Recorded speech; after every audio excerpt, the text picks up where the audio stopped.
Hi, this is Scott Bogren, and it is Tuesday, January 31st, and I am here to discuss some of the big movement we've had in the last couple days, and looking forward to what will be increased movement legislatively, hopefully, on the reauthorization of Safe TLU, or the General Surface Transportation programs. It's Tuesday, a little bit after lunch, and it's already been a very big week. We had a chance to preview and kind of comb through both the House and Senate versions, the House Transportation and Infrastructure Committee's language and the Senate Banking Committee language, and they are not small documents, as you can imagine.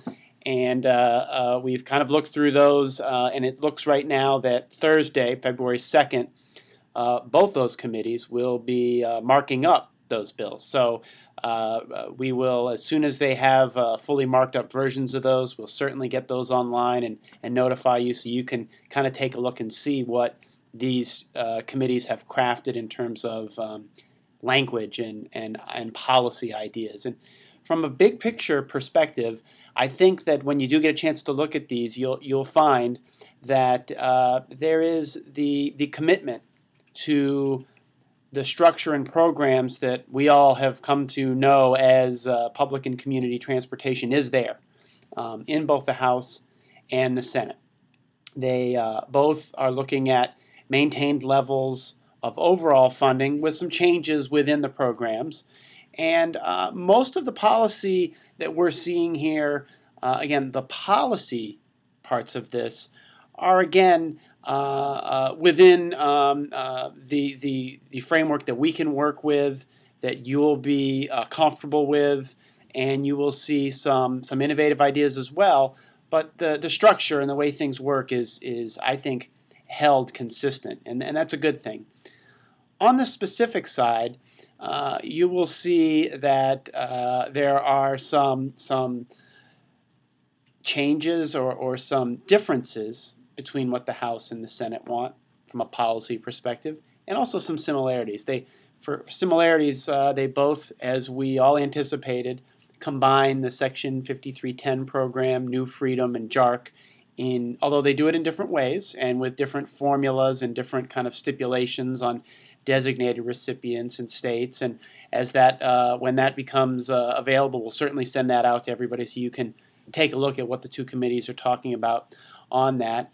They both take the formerly earmarked bus and bus facilities program and create formulas to distribute those dollars.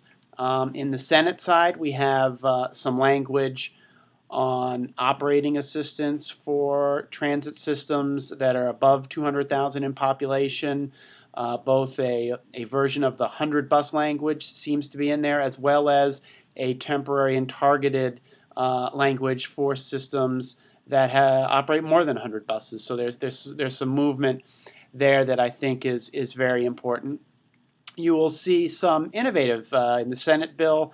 There's an emergency relief program for transit to operate when and if, God forbid, governors or presidents have to declare states of emergency.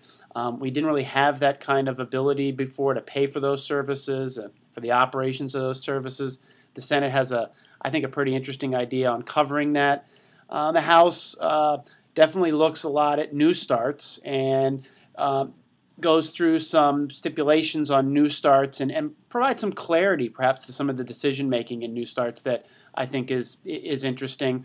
The Senate bill, of its 300 and some odd pages, I'd say more than half are dedicated to planning, and there's a lot of discussion there of different methodologies of planning that we'll all need to take a closer look at. The Senate also includes some of the safety language that we've seen in previous transportation safety bills.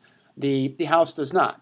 So we've got these two pieces of legislation, these two ideas here, and where are we headed? And where we're headed is the challenge, and is what becomes problematic in this process, because you look at it and you say, okay, they'll both mark up their bills on Thursday, and if they, and I think it's anticipated that they will pass out of committee, then you start to look at how are the two bills going to be paid for, which has been a recurring theme since we started when Safe TLU first expired. The pay-fors, as we say here in Washington, have always been the challenge, and that continues to be. The House is seemingly bound and determined to use some very politically contentious methods of paying for the funds needed over and above what's in the trust fund.